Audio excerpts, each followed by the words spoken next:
Thank you very much. Thank you. The man stopping you clapping there. Never mind. Thank you very much. Good evening. I hope you've had a good week. My guests last Saturday all had something in common, the theatre. Now, I can't think what my company have in common this week, apart from the fact that they are all men. One is just about the world's most popular singer, one has made his name in politics, and one is just a run-of-the-mill comic genius. A disparate lineup indeed. They are Julio Iglesias.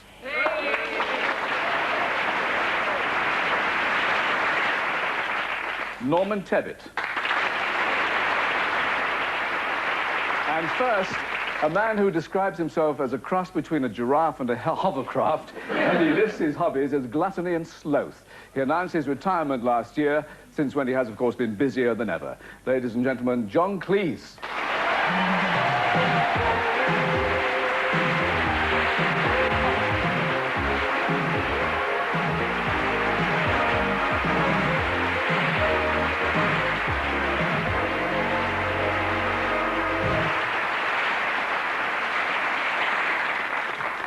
I'm always relieved when you sit down, John. Now, Terry Jones was on this show a few weeks ago, and he rejected the claim that you made somewhere that all the ex-pythons are dead, except for him, and his bodily functions no longer work.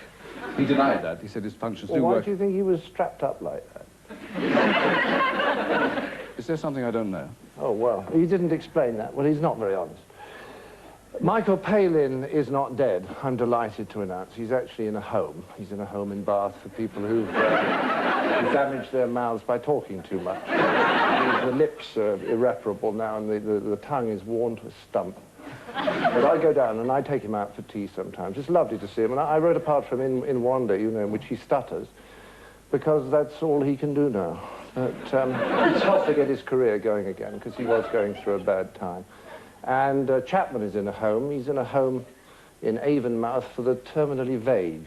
Or rather, he thinks he may be. But Idle is dead. He's definitely dead, because we took his body down to the St. John's Wood Crematorium and Pie Company. And Gilliam is brain dead, only brain dead, but he's still directing. I'm so glad I asked. Now, Wanda, A Fish Called Wanda is the film that you briefly alluded to, which I've seen. It made me laugh a great deal. Did you have to audition many fish to find your star? Yes, we combed the pet shops of London. We eventually found a wonderful shop called Wet Pets.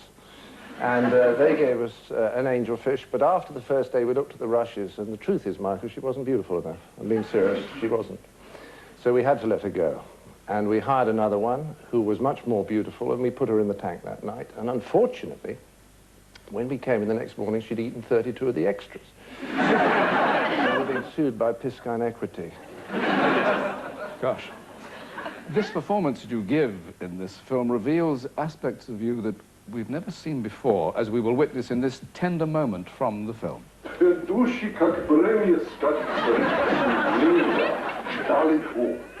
Сильно благодатня созвучий слов живу, и душит непонятная святая прелистовая, и души, как бремя скачет, семейнее далеко, и горится, и плачется, и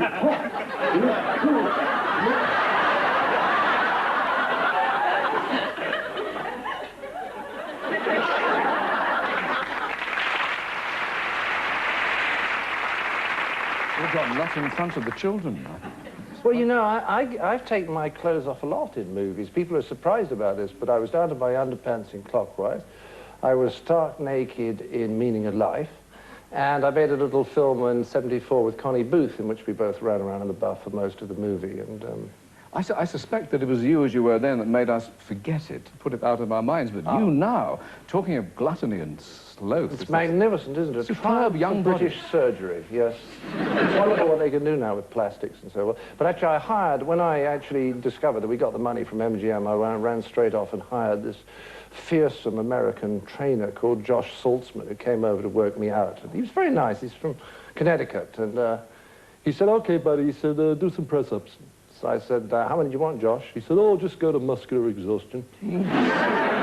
He trained me for about 6 months or something before that, because it's pure vanity in a way, but it's also true that because the love story is very important in the movie, if I actually took my clothes off and was my usual pale, flaccid, flabby self, it would sort of detract a little bit from the convincingness of the love story. You pumped iron? I pumped iron, indeed. Yeah. Now you injected it. Yes. Well, Ben, what was I saying? No, your co-star, Jamie Lee Curtis, let's see if I can get the quote right. She said, "For a very old man with bad teeth and little hair, this film was a real accomplishment." No teeth, actually. I mean, I have no teeth at all now. I was talking to my dentist only 3 weeks ago, and I said, I do have one tooth left that's my own, don't I? And he had a glance. He said, no, that went 2 years ago. Part of my hair transplants. You see all this? You see that? They're all gone now. I'm going to have some implants that side, because I'm told I'm a sex symbol now. And if I have the teeth implanted there, I should be able to chew on both sides of my mouth, which I gather is essential for a sex symbol. Yeah. It's for women, anyway. Now, what about this transplant, then, John? Oh, well, I had 3 of them, because I was going very bald. And it's my own hair. You know, I mean, it's not a toupee. Not taken from the armpit, or anything? Sorry, I wasn't... It's all my own. It's just sort of redistributed a bit, on a socialist principle. Toupees make you laugh? Yes.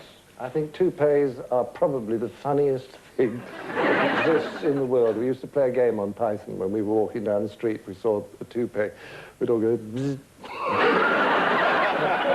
Why are they always ginger as well? They're just terrible, aren't they? We did a sketch once on Python, which I adored, about a man going into the toupee department, you know.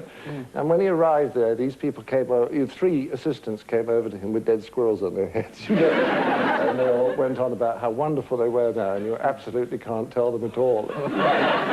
Looking at them all, and then he said, in fact, one of them said, you may not believe this, but one of us actually is wearing a toupee. He said, I thought all 3 of you were. And they all rushed off to the mirror and started checking.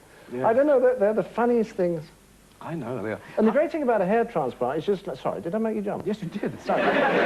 It's just as bad and no worse as a fairly long dental operation. I mean, it takes about an hour and a quarter. They take 50 little plugs out of here, and they take 50 little plugs out here.